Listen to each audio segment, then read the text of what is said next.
Hello, my dudes. Welcome back to my channel. It has been a while. My name is Steph, and today I am filming my May wrap-up. I read a lot in May. I don't know what happened. I just had this new wave of motivation to read, and by my tally, I read 25 things. That could be wrong.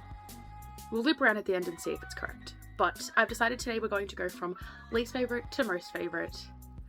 Generally, there could be some places I would switch up if I sat and thought about it, but we're just going to go into it and hope for the best. So, my least favorite book of the month, which is only the default least favorite book of the month because I didn't even finish it. I DNF'd this book. It was Twisted Hate by Anna Huang.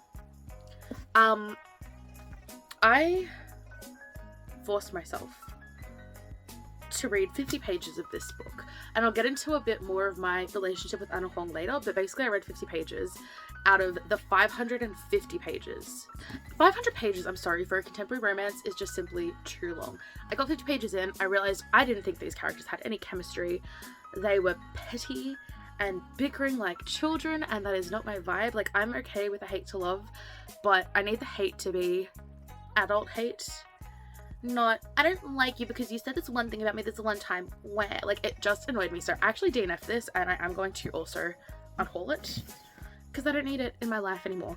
The next book was a novella that I don't physically own. It was called The Candles Are Burning by Veronica Henry. This book was a novella part of an Amazon original series. You know how they have like a series of 6 novellas? I just didn't really understand this one. I feel like it all went way above my head. It had to do with like death, candles, visions, but I either wasn't paying attention or it just didn't make sense to me. I did not enjoy it. I barely remember it. I actually forgot what it was until I just had a look at my review from when I read it. So if that says anything to you, it says that it wasn't the book for me. Next, I have another novella. It is called Persephone by Lev Grossman. And again, there was something, this one wasn't bad. I remember what it was about, but it was the origin story for a superhero, essentially, I think. But it took place in like 30 pages. And somehow within those 30 pages, I was supposed to care enough about this character and what was happening. Basically, follow a girl named Persephone at high school one day, and she basically has an emotional outbreak, which leads to essentially like a force field, like exploding around her and kind of pushing everyone out of her path, obviously except for herself, and she gets taken away. And that could have been an interesting story if there was enough time to develop the characters, and there wasn't. I actually did not care about what this character was going through because I didn't know this character that things were going to. The next book I have personal beef with. In all honesty, it could have been my least favorite of the month. It's The Fury by Alex Michaelides. All I'm going to say is I've given this author his shot to win a place in my heart. He has failed twice now. So if you guys know, The Silent Patient is one of my favorite thrillers. I think it's strong. I think it's a great introduction to thrillers and to big plot twists. I didn't see the plot twist coming. I thought it was amazing. It was written in a way where each chapter was like zippy. Just wanted to get through it. Love The Silent Patient. And then The Maidens was announced, and I bought The Maidens, and I read The Maidens, and I was like, who wrote this book? Because it is not the same author that wrote The Silent Patient. I had a lot of issues with The Maidens. It was one of those books where once the plot twist happens, you can't think back to any time in the book where that was indicated. It's like Alex Michaelides just forgot that you're supposed to plant seeds along the way that lead to the plot twist, so when you get to the plot twist, your reader can go back and say, oh, I can't believe I didn't realize that that was all connected. He did not do that in The Maidens. He just decided, I'm gonna pull a plot twist out of left field because no one will ever see it coming. And that's what he did. And I didn't appreciate that. I didn't. So I unhauled The Maidens, and then they announced The Fury. And you know what? I was like, he's had 1 5-star from me, 1 2-star from me. This is the book to determine whether I can continue reading from this man. The Fury was not good, guys. It was not good.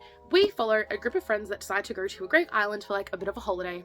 These friends, they all have secrets. They all low-key hate each other. They don't trust each other. And they all basically try and formulate plans to like call each other out or to hurt each other. And our narrator's name is Elliot. He is the worst of all the characters. He tells the story very directly to the reader. Like, hey, I am your narrator. My name's Elliot. Here is my friendship group. And then he'll say something, like a pretty big plot point. And then the next chapter starts with lol jokes. I know what I just said to you, but I wasn't being entirely honest. And then he changes it.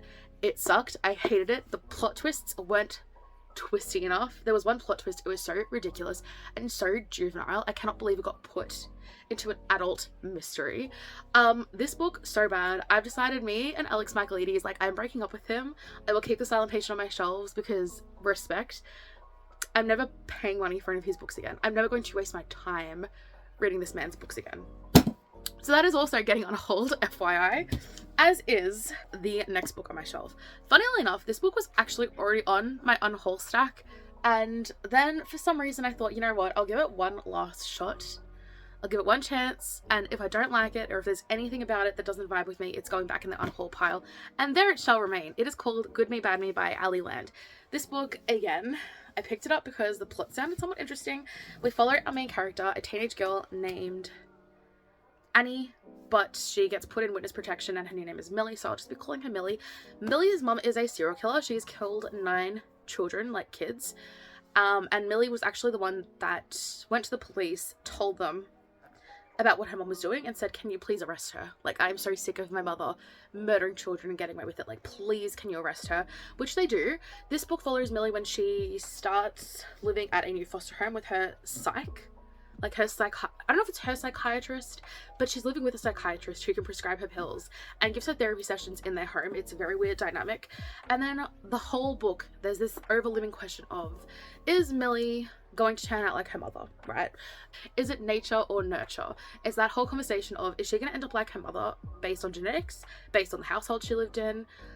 And is Millie going to be a danger to people? And I'm not going to spoil anything in case for some bizarre reason you want to read it, but this book, it basically cockteased me the entire way. Like, I am a true crime girly. I am interested in the details, disgusting as they may be.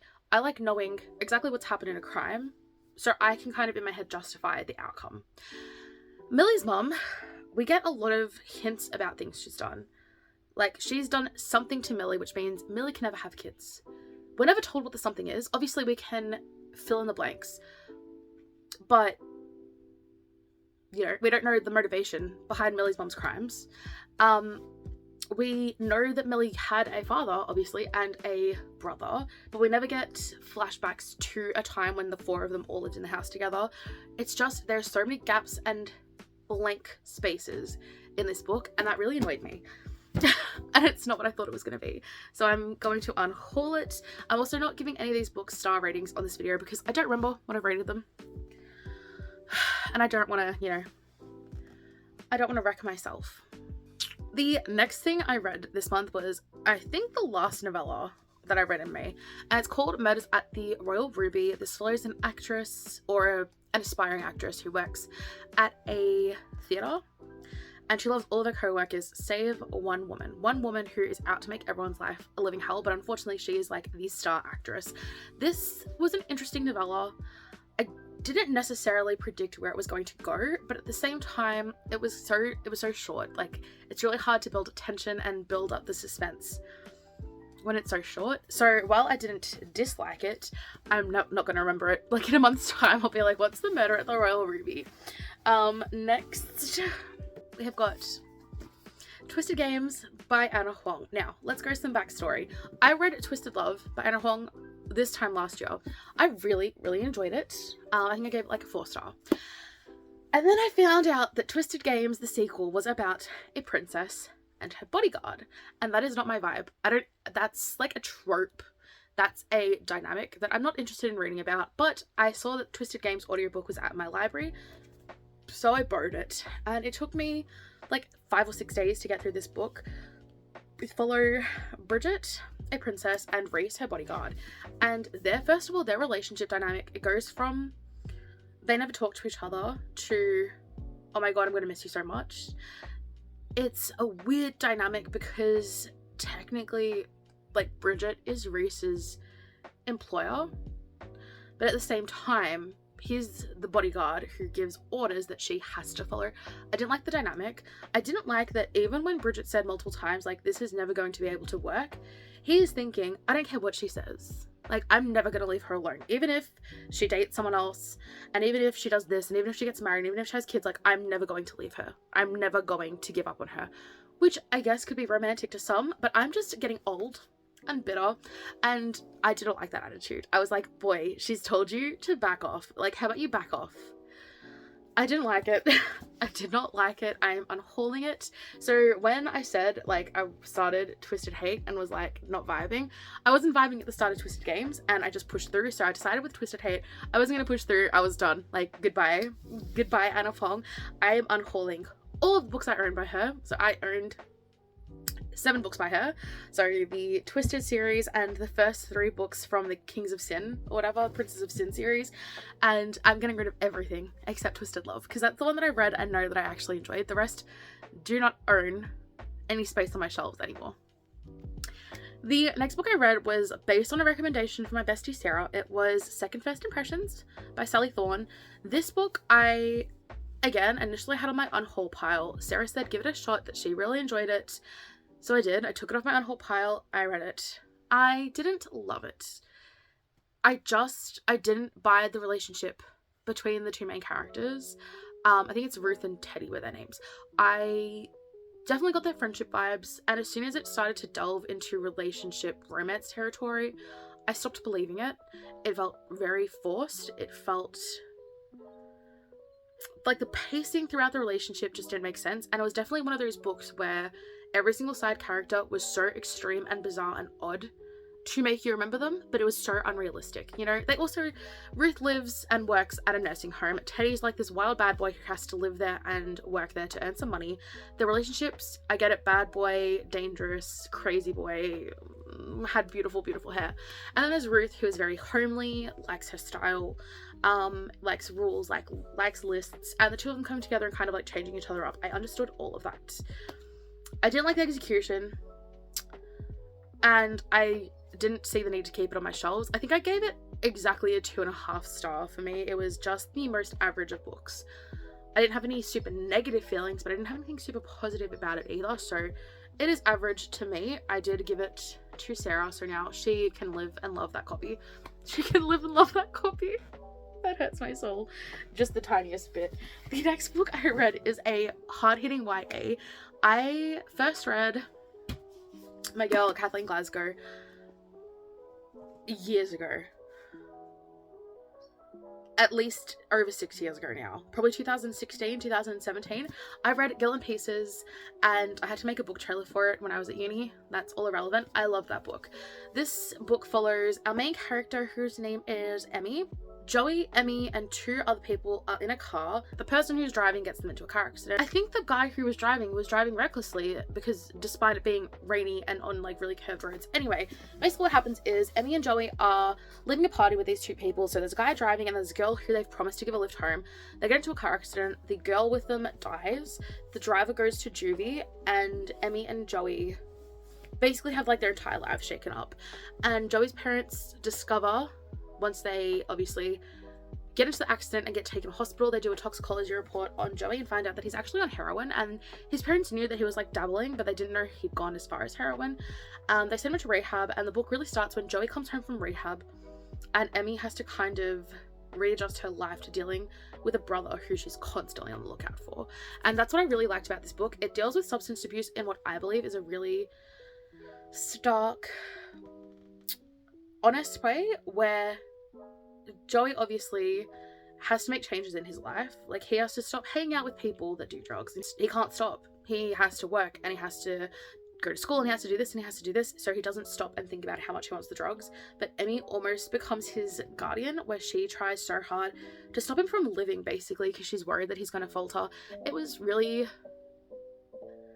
powerful, but I don't think I enjoyed it, obviously. I don't think it's meant to be a book that's enjoyed, but it was good. It was well done. I just don't know if I could read it again. It was a lot. It was a lot, as you would expect.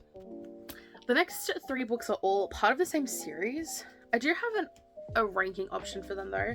So this is the Dr. Harper series, we'll get into it. I feel like no one's ever heard of it. My least favorite from the series is I'm a therapist and my patient is in love with a pedophile. I'm a therapist and my patient is a vegan terrorist. And then my favorite from the series was I'm a therapist and my patient is going to be the next school shooter. So these 3 books follow a fictional therapist named Dr. Harper. These all started as stories on Reddit, and eventually the author published them all into their own little collections. So throughout the series we follow, like I said, Dr. Harper, a therapist. I really like the first book because I probably shouldn't have that. I mean, they're all probably not safe for YouTube, but we'll just hold up this one. The first book really establishes who Dr. Harper is as a character. Each story within each book can be read as a standalone, but each book has an overarching plot, which I enjoyed. And like quite a few of them were they were pretty plot twisty, but they were my favorites. I enjoyed reading them. They were nice, they were fun, they were quick reads. I really wanted to like them so much more. They were still good. I would recommend probably just reading the Reddit stories. I don't know if I'd say go and pay for these like physical books, but you know, I actually didn't hate Dr. Harper as a character. He made some dumb decisions, but I still kind of liked him and his relationship, I'm not gonna spoil it because if I say who he ends up in a relationship with and you want to read the series, it's kind of a spoiler, but like pure cinnamon roll energy. I liked them, I really did, but yeah, they weren't a new favorite, unfortunately. Another Reddit collection. This is called Cold Thin Air by C.K. Walker. If you were into r/no sleep and creepypastas back in the day, you might recognize one of these stories. Betsy the Doll. I remember that was like popping off on the Tumblr. If you know, you know. It was popping off on like Tumblr's like sixpence kind of scene. But yeah, Betsy the Doll is probably the one I remember the most from when I was younger. Basically, it's a collection of like little short stories that are creepy. They are weird vibes, creepy vibes. I really enjoyed this collection. So I only read this collection in preparation for volume 2 of this book, and volume 2 has a story in it called Broska, which I watched on the Creepcast podcast. I enjoyed this collection. I think a lot of the stories are really strong. If you are going to search out this author on Reddit, I gave Betsy the Doll one of the highest ratings purely for nostalgia. Really, really enjoyed it. I also really liked Paradise Pine. That was a good story. And The Lost Town of Deepwood, Pennsylvania was pretty good. I actually did enjoy it more once I finished both parts because it's separated into 2 parts. But again, this was good. I enjoyed it. I'm gonna keep it. Next we have You and Me on Vacation by Emily Henry. I started my Emily Henry journey in May, so this is her 3rd release. Okay, we follow 2 characters, Poppy and Alex. They meet when they're in uni, and basically they make it a tradition that every single year they go on a vacation together. And at first they started out as vacations where like they're kind of vacations on a budget, story of my life, and eventually Poppy gets a job working for a travel magazine and she actually gets to fund their vacations together. And I didn't like this as much as the other Emily Henry books that I've read. Now usually a dual timeline does not bug me whatsoever. My issue with this book, that it wasn't a dual timeline, it was a so many things happening timeline, because you've got the present timeline and then you've got the past timeline, but the past timeline jumps between all of the summers that they've gone on vacation together, which my little brain struggled sometimes, because we'd go like, okay, this is their sixth vacation together, here's present time, here's their 6th vacation together, here's present time, here's their 7th vacation together, and I'd be like, hang on, were we already reading the 7th vacation or we're in the 6th? That could just be an issue with my attention span. But I also didn't really buy into the relationship. I thought they were amazing friends. I liked seeing the progression of their friendship, but the way that things moved into the romance territory was just a little bit too quick for me, and I didn't really enjoy it. I thought sometimes Poppy just said the dumbest things, like where most people would stop and think, I don't know if that's an appropriate thing to say. She says it and then goes, why did he get mad at me? Wild. It was a wild time, but I still enjoyed it. Like, it was still good. Next I have got Pen Pal by J.T. Gaysinger. This is the second book I've read by this author. I think it is going to be the last. So in this book we follow a woman named Kayla. Right after her husband's passing, she basically decides it's time to start fixing up her house, and she hires a guy to come check out her roof, I believe, and they strike up a romance. It's very much attraction at first sight, which leads to physical interactions, which then leads to a romance.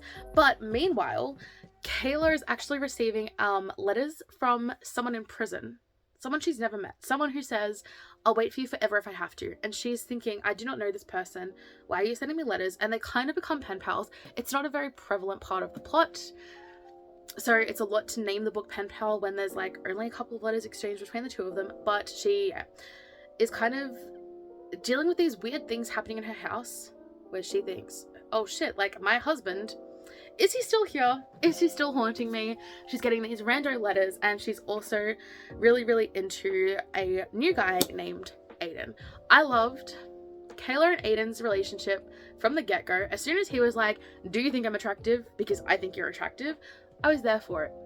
However, J.T. Gaysinger does this fucking thing where she constructs relationships that I'm vibing with, plots that I'm vibing with, and in the last 10%, she drops these bombs that make me rethink and end up disliking the book.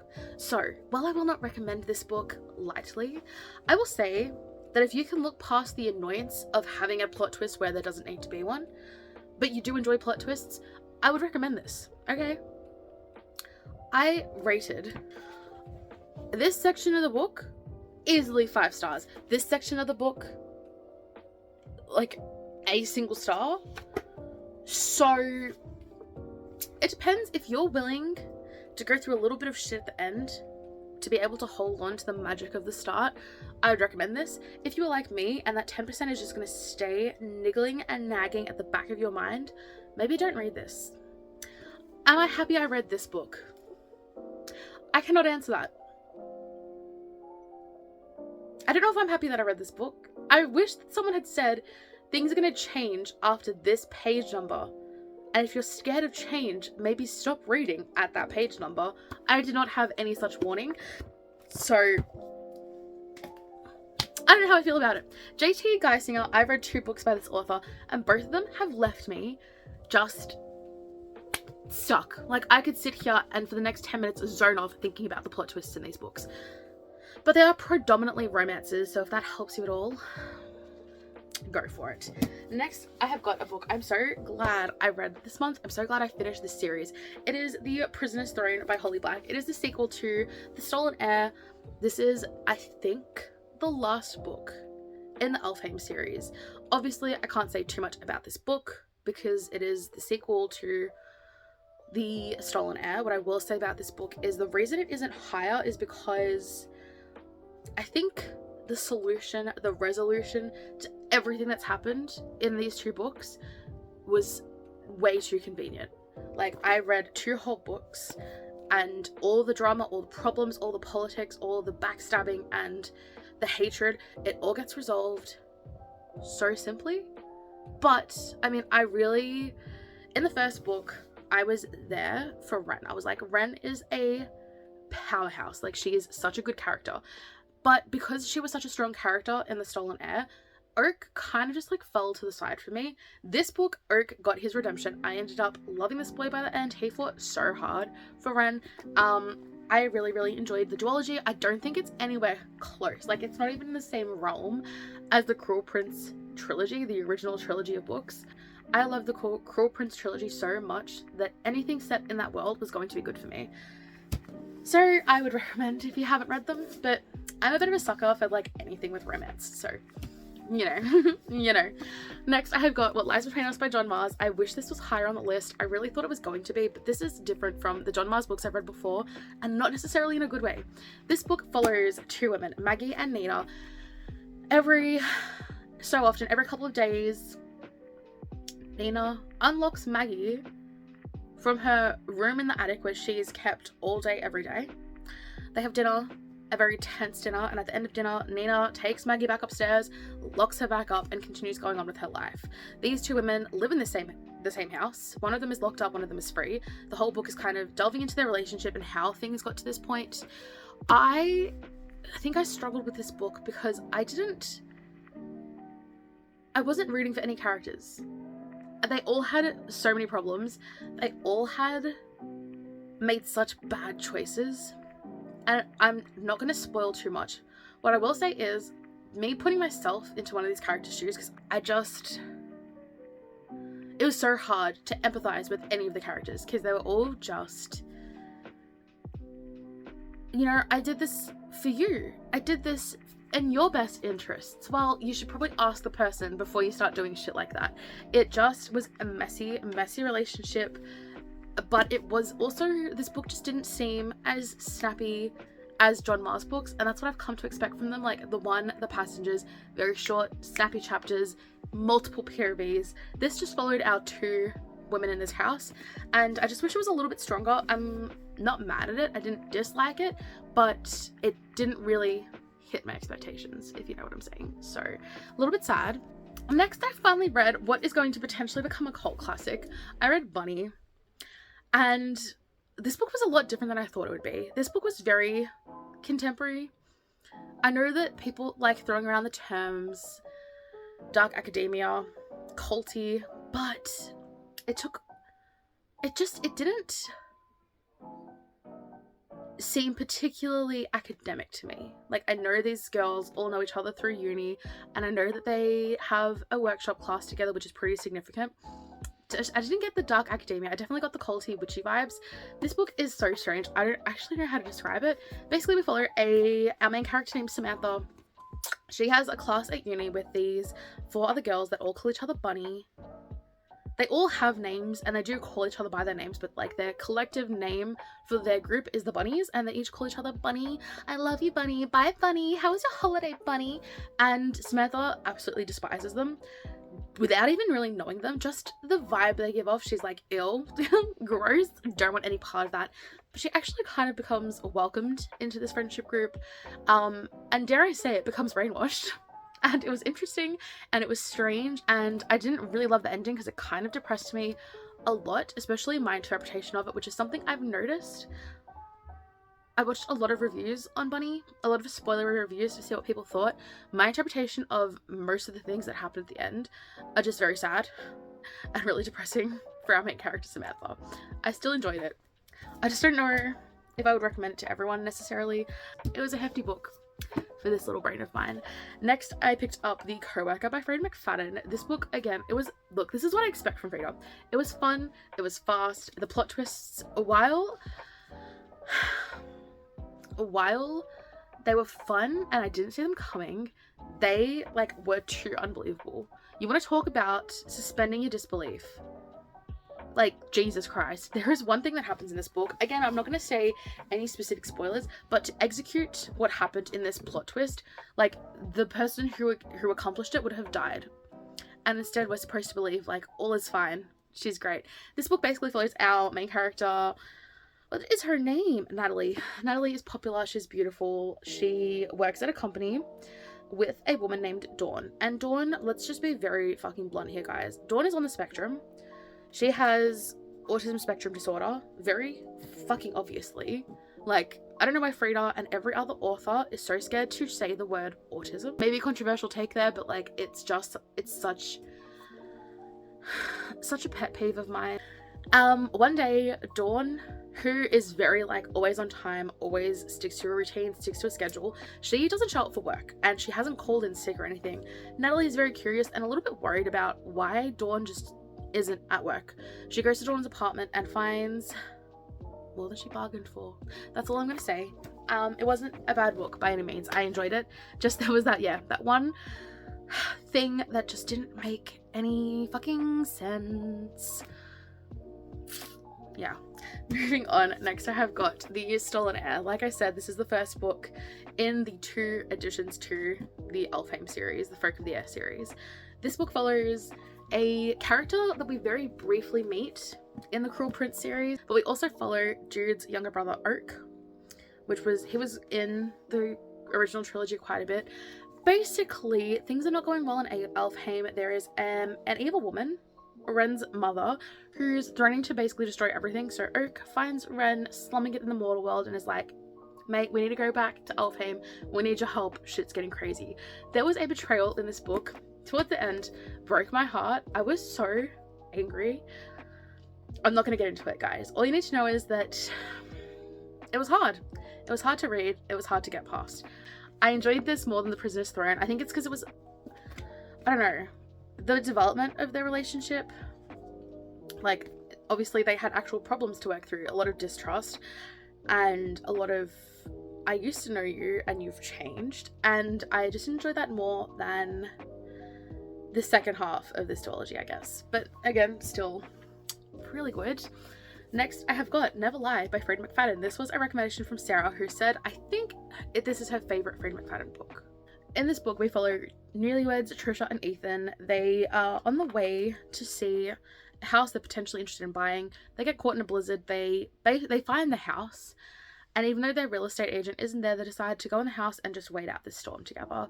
They figure out pretty quickly that the house used to belong to a famous psychiatrist named Adrian, and that she has got an entire hidden room full of tapes from her therapy sessions with patients.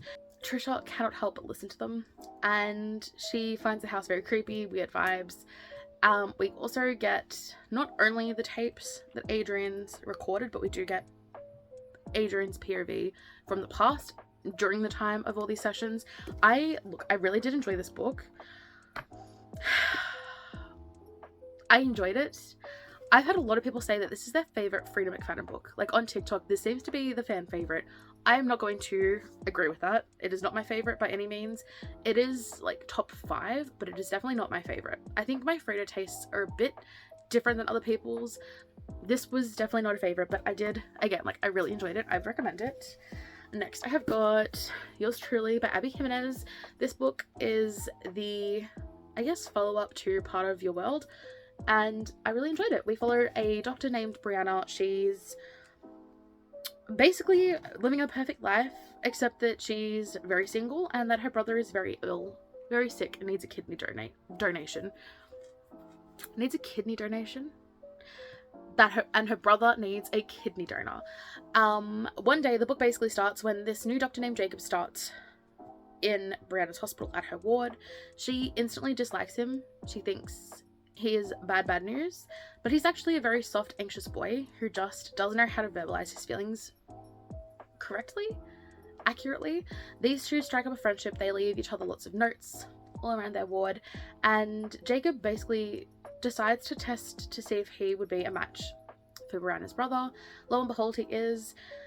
And while he's working out how he's going to proceed with his kidney donation, Brianna also agrees to be his fake girlfriend for his family because he's accidentally told them that he's got a girlfriend. So it's a fake dating situation, but there's also this kind of, is she only with me because I'm giving her brother a kidney, that's happening in Jacob's head.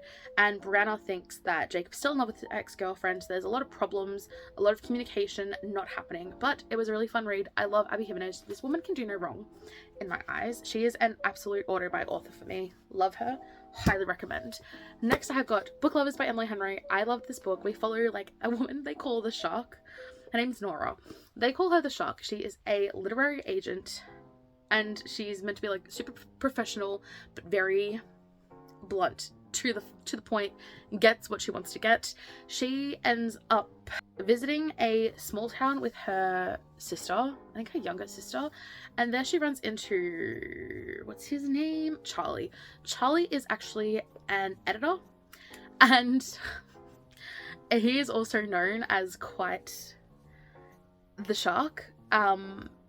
And Nora is just used to dating guys who go on vacation to some small town and find the love of their lives there and leave her. So she automatically kind of hates small towns just on principle. And she's used to people thinking that she's heartless, that she's cold, that she is calculating, and that she's very distant. But Charlie kind of sees through all that bullshit. I loved their relationship. I loved their development. This was a really good book between two people that I think are typically seen as very cutthroat by their social circles, but when they're together, melt and just become the gooey goodness that we love in a romance. I've only got a couple of books left. this is a really, really long wrap up. I'm so sorry. We have got The Darkest Part of the Forest by Holly Black. Now, this is the book that actually inspired me to finish off the Elfhame series. I said to my brother one day, pick a book for me to read from my shelves because I don't know what I feel like reading. He picked this. I read it. I loved it. We follow two siblings, Ben and Hazel. They live in a town that is basically borderline with Elfhame, or with like with fairy, where a fairy prince lies sleeping in a glass coffin. No one can break the glass. No one can wake him up. He's been there for so long. All of the townspeople know this. All the townspeople know that fairies exist. It's a very strange kind of book. And one day, Hazel wakes up. They go to the forest, and their sleeping prince is no longer there. The glass is broken. That is when the plot really picks up. I really enjoyed this book. I really liked humans interacting with fae so casually that all these humans in town know, don't mess with the fae, they won't mess with you. The fae only really go after tourists and people that break the rules. And it's just common knowledge in this very human town that fae are a thing. Like, one of the town's boys, like, goes to the normal high school, is a fae changeling. Like, he's not human. And they all know that he's not human. And they're kind of okay with that because he's one of the townspeople. It was a very good book. I enjoyed it. It was very quick. It was very fast. And it also just gave me that little taste of Elfhame that I was missing. So I'm so glad my brother suggested that. Like, honestly, he does not know how much I appreciate him picking that specific book, because I don't know if I would have read it without him telling me to read it. Down to the top 3 of the month, my boys. Okay, so we have got, in the third favorite position of the month, Beach Read by Emily Henry. This was such, I know that she's written before this book, but like, as far as an adult romance debut, so solid. I told Sarah that she needs to read this. This book was not a 5, but it was like a good 4.5 stars. This book follows a woman, an author. She goes to stay at her dad's lake house, and her next door neighbor is actually her college rival, who is also a best-selling author. They decide to try and write from each other's genres, just to kind of gain some perspective on how difficult it is to write each other's genres.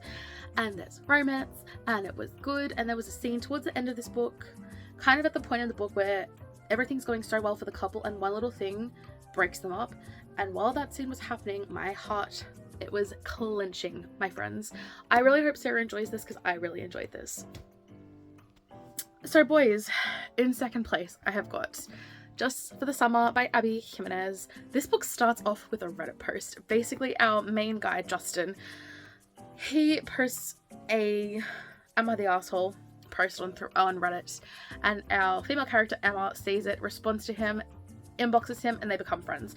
Basically, they both suffer from this curse where they are the person someone dates before finding their soulmate. So, like, a guy will date Emma. As soon as they break up, he goes on to find his soulmate and gets married. And the exact same thing happens with Justin. These two decide, hey, why don't we use each other to break each other's curses? We'll date just for the summer, we'll break up, and then after each other, we'll find our soulmate. However, things never work like that in books. This book I loved. It was a lot. There's a lot of things in this book, specifically Emma's relationship with her mother, Emma's reluctance to settle down, Emma always being ready to leave at the first sign of trouble, that I really, really related to. That is definitely my personality. Like, if I'm watching or reading anything and there is a slight hiccup, I'm like, leave. Cut your losses, girl, fucking run.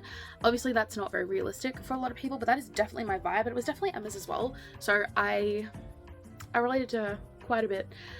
It was great. I love this book. I don't think I have anything bad to say about it. It was an easy 5 stars for me. But in what is my favorite book of the month, which was the easiest of the 5 stars that I gave this month, and it's so, I was gonna say it's kind of sad. It's not sad. This was actually a reread. This was one of my favorite romances when I was younger, and I just decided on a whim to reread it this month, and it still holds up because it's my favorite book of this month.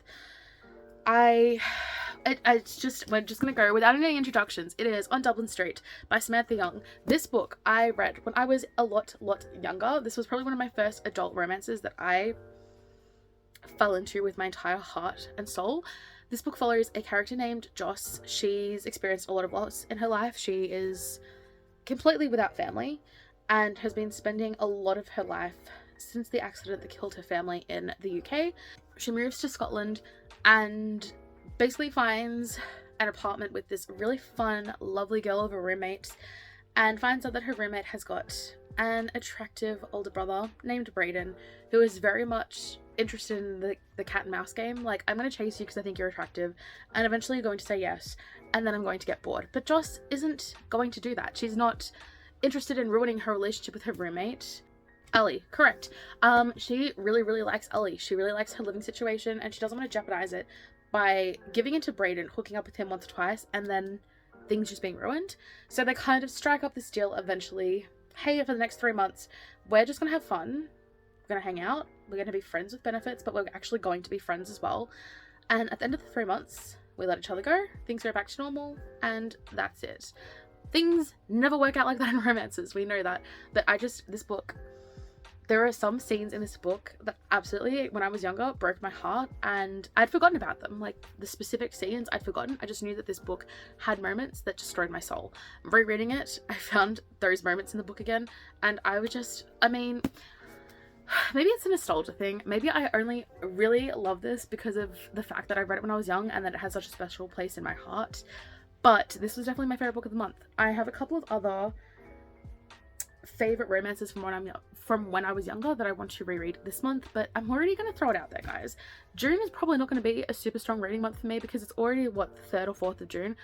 I finished a single book so far, and it's not one that I started in June, it's one I started like 2 weeks ago. But anyway, that was my May wrap up. I read quite a few things. If anyone made it to this point in the video, tell me what your favorite read of May was. Have you read any of the books that I read? Did you enjoy them? Because I certainly did. I am going to go have some lunch, and then I would love to read something, but I'm probably just going to sit on YouTube for a couple of hours. I hope you guys enjoy the rest of your day, wherever you are, and I will see you hopefully soon.